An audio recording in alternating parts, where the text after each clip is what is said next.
Hello दोस्तों, आपको ऐसी महत्वपूर्ण जानकारियां मिलेगी जिसकी मदद से आप अपना जीवन अच्छे से जी सकते हैं। आप जो चाहें उसे हासिल कर सकते हैं। आप जिस भी लक्ष्य को प्राप्त करना चाहते हैं उसे आप प्राप्त कर सकते हैं। आज की इस वीडियो में हम यह जानने वाले हैं कि आखिर चेतन मन और अवचेतन मन में मुख्य अंतर क्या है और वह किस तरह से काम करता है, और हम अपने अवचेतन मन में अच्छी बातें किस प्रकार से डाल सकते हैं जिससे हमारा जीवन परिवर्तित हो सके। हमें सफश्रम में उनके कई शिष्य भी थे। एक दिन संध्या के वक्त वह गुरुवर अपने सभी शिष्यों को बुलाकर उन्हें उपदेश दे रहे थे।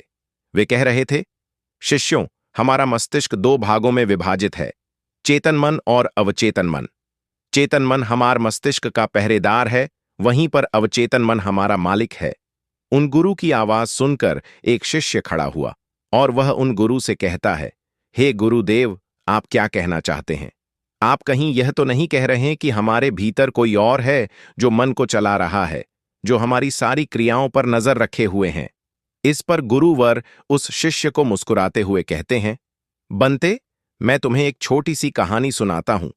इस कहानी में तुम्हें तुम्हारे सवालों का जवाब मिल जाएगा। इस कहानी को ध्यानपूर्वक सुनना और इसे समझने का प्रयास करना। आगे गुरुवर कहानी बताते हुए कहते हैं, बहुत समय पहले की बात है। एक नगर में एक बहुत ही धनी सेठ रहा करता था और ये एक बड़ी सी हवेली भी थी।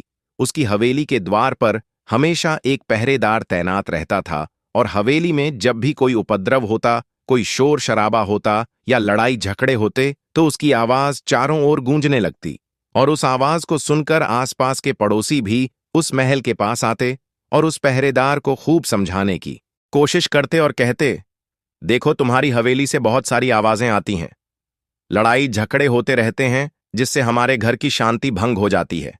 कृपया करके लड़ाई झगड़े को बंद करो। आप फिर इस शोर शराबे में क्या रखा हुआ है? इस तरह से लड़ाई झगड़े करके तुम अपना जीवन कैसे शांति से बिता सकते हो? इस पर वह पहरेदार जवाब देते हुए कहता है, देखो भाई, मैं जानता हूं लड़ाई झगड़े करना बुरी बात है, शोर शराबा करना बुरी बात है, लेकिन मैं क्या करूं? मैं भी इससे बहुत परेशान हूं। जो भी लड़ाइयां होती हैं वह हवेली में होती है, इससे मेरी भी शांति भंग होती है। लेकिन आप मुझे क्यों समझा रहे हैं? इसका कार्य मैं तो नहीं, इसका कारण तो मेरा मालिक है। आप उसे जाकर समझाइए। यह बात सुनकर पड़ोसी भी यह बात समझ जाता है कि बात तो सही है। आखिर इसमें इस पहरेदार की क्या गलती है? यह तो केवल अपना काम कर रहा है, गलती तो मालिक की है। वह उपद्रव करता है, वह शोर शराबे करता है, वह लड़ाई झगड़े करता है, और जब भी उसे यह सब करने का मन होता है तो वह हवेली के बाहर आता है और उपद्रव करके वह वापस हवेली में जाकर बैठ जाता है। और जिन लोगों को भी उस हवेली के मालिक से तकलीफ होती, जिनकी भी शांति भंग होती, वे सभी आकर उस पहरेदार को ही समझाने का प्रयास करते। वह उसे खूब समझाते, लेकिन क्या इससे यह समस्या सुलझेगी? इस प्रश्न के साथ गुरुवर अपने शिष्य से कहते हैं, तुम ही बताओ, इसका क्या समाधान है? इस पर वे शिष्य गुरु के इस प्रश्न का जवाब देते हुए कहता है गुरुवर, जिन्हें भी उन हवेली के मालिक से तकलीफ है, जो शोर शराबे करता है, लड़ाई झगड़े करता है और लोगों की शांति भंग कर देता है, उन सभी को उनसे बात करनी चाहिए, तभी तो इसका समाधान निकलेगा। भला पहरेदार की इसमें क्या गलती है? वह तो केवल अपना काम कर रहा है और वह उससे ज्यादा कर भी क्या सकता है? उसके हाथों में तो और कुछ भी नहीं। इस पर वह गुरुवर मुस्कुराते हुए अपने उस शिष्य से कहते हैं, भंते, ठीक इसी तरह से हमारा मन भी होता है। हमारा चेतन मन मनुष्य का पहरेदार होता है और पहरेदार को यह अच्छी तरह से पता है कि क्रोध करना बुरी बात है, बुरे शब्दों का इस्तेमाल करना बुरी बात है, अश्लील ख्यालों में खोए रहना बुरी बात है। अर्थात हमारे चेतन मन को यह बात बहुत अच्छी तरह से पता है कि गुस्सा करना, आलस करना, काम वासना जैसे विचार गलत है। यह सभी विकार हमारे भीतर नकारात्मक विचार उत्पन्न करते हैं जिससे हमारा विनाश होता है। लेकिन वह कर भी क्या सकता है? वह चीज उसके हाथों में है ही नहीं, क्योंकि वह चीज वह कर ही नहीं रहा, यह तो वह अंदर बैठा मालिक कर रहा है। अर्थात हमारा अवचेतन मन जो हमसे कोई भी कार्य बहुत ही आसानी से करवा लेता है, और यह सभी बातें हम में से हर सभी अच्छी तरह से जानते हैं और हमें ऐसा लगता भी है कि हम अच्छी तरह से समझ चुके हैं। जैसे कि वह पहरेदार समझता है, लेकिन वास्तविकता में तो इससे हमारे जीवन पर कोई भी बुनियादी फर्क नहीं, बिल्कुल नहीं। मैंने कई बार अपने आप को समझाया है कि मुझे इस समय पर यह काम करना है, मुझे अपना समय व्यर्थ नहीं करना, मुझे अपने समय का इस्तेमाल करना है और मुझे आगे बढ़ना है।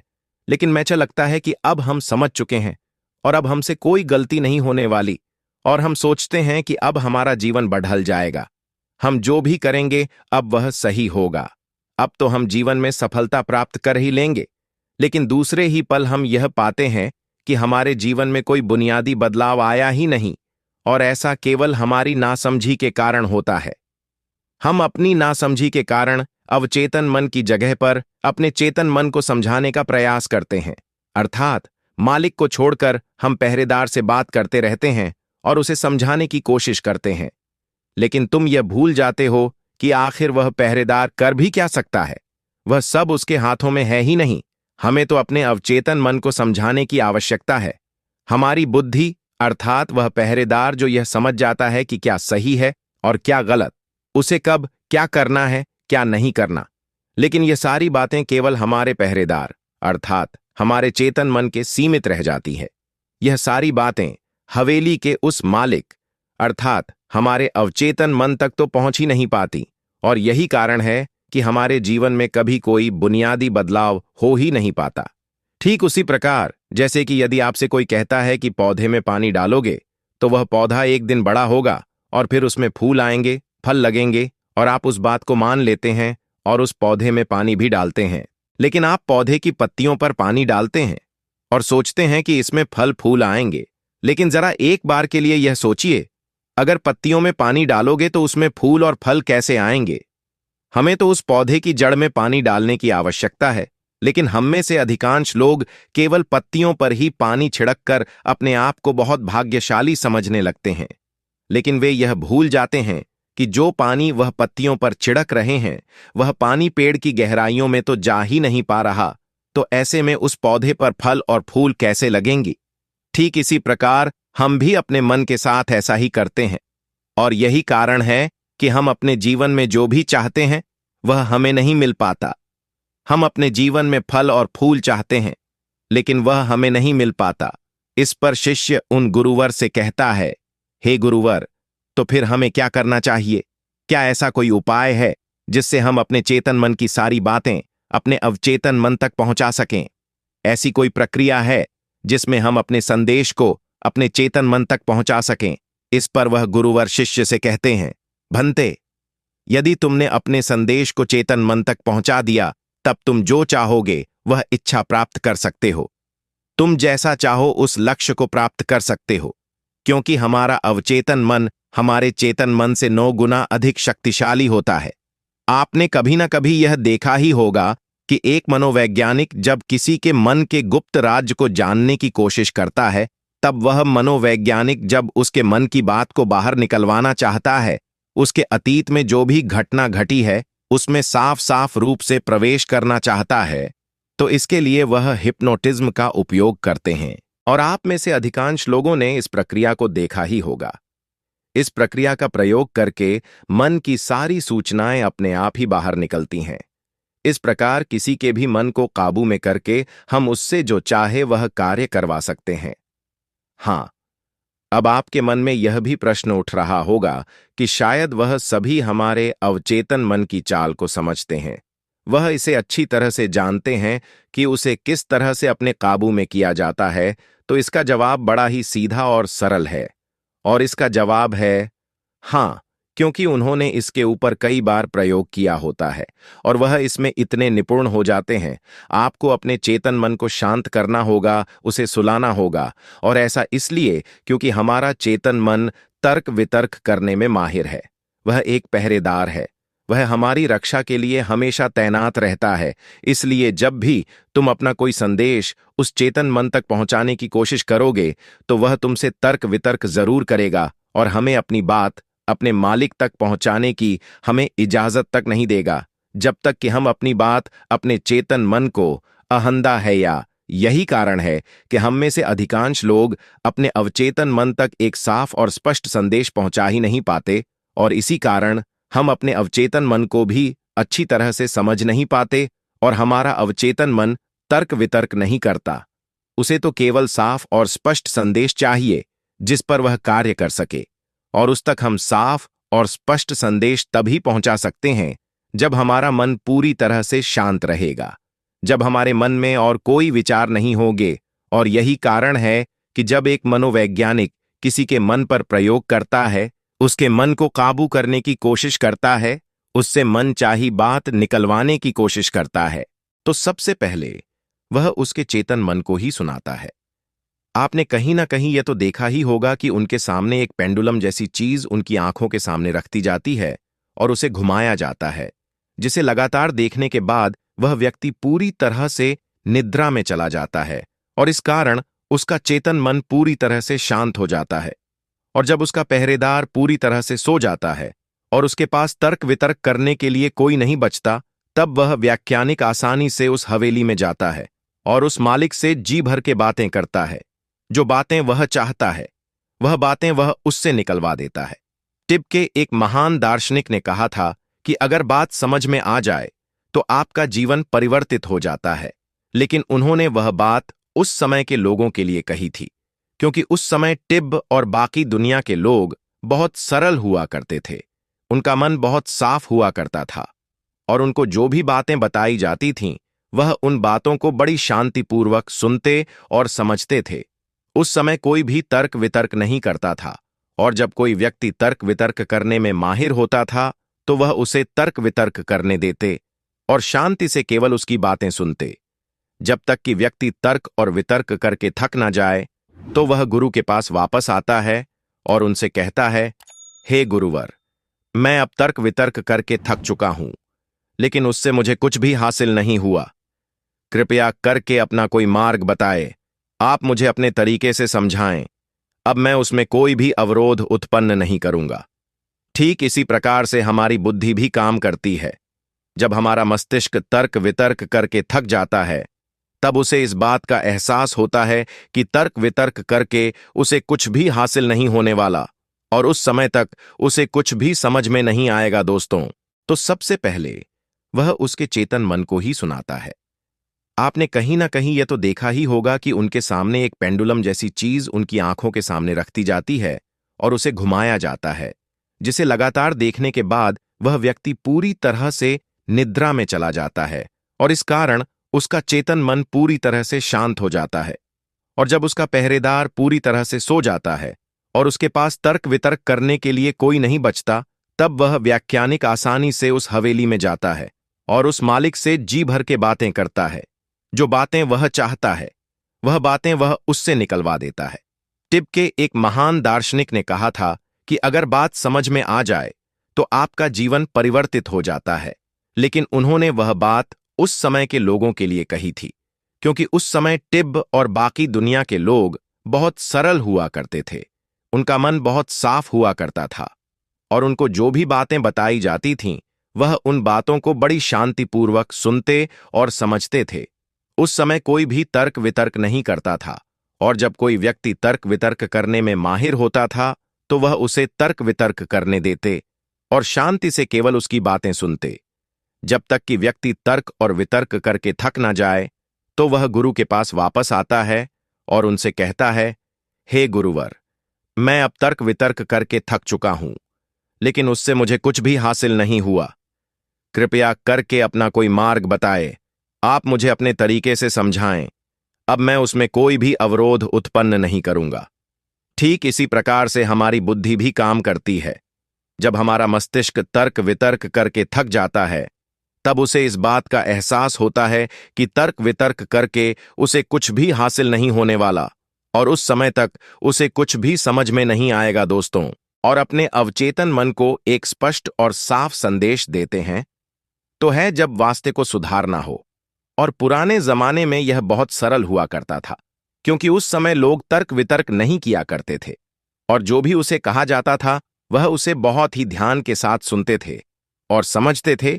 लेकिन आजकल के तथा कथित बुद्धिमान लोग, वे सभी इन बातों को अंधविश्वास कहते हैं।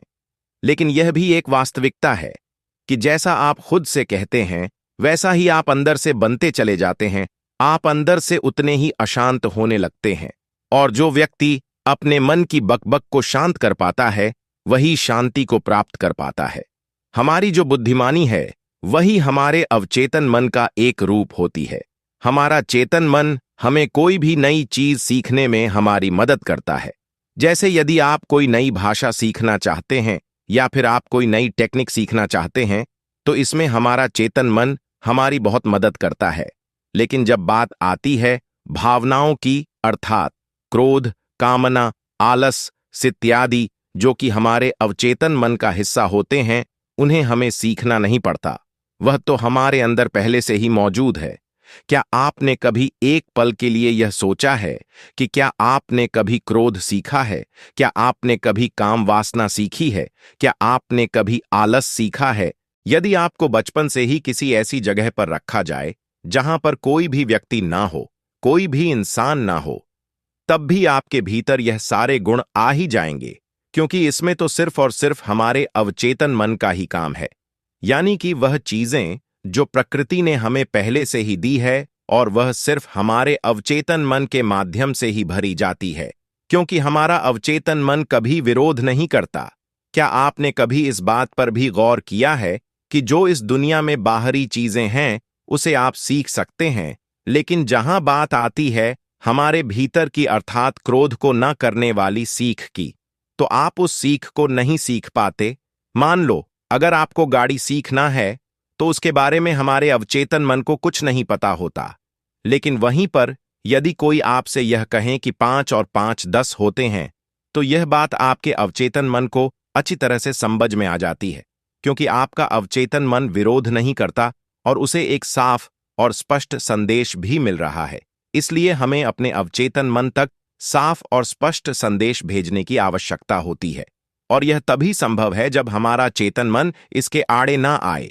तभी वह शिष्य उन गुरुवर से कहता है गुरुवर, आखिर हम अपने अवचेतन मन को साफ और स्पष्ट सूचना पहुंचाने की कोशिश करते हैं, तो हमारा चेतन मन पहले उससे तर्क वितर्क करता है। वह यह सोचता है कि इस जानकारी से हमें लाभ होगा या हानि, और जब तक हम अपनी सूचना को सही और साफ स्पष्ट तौर पर अपने अवचेतन मन तक नहीं पहुंचा पाते, तब तक वह हमारे लिए काम नहीं कर सकती है।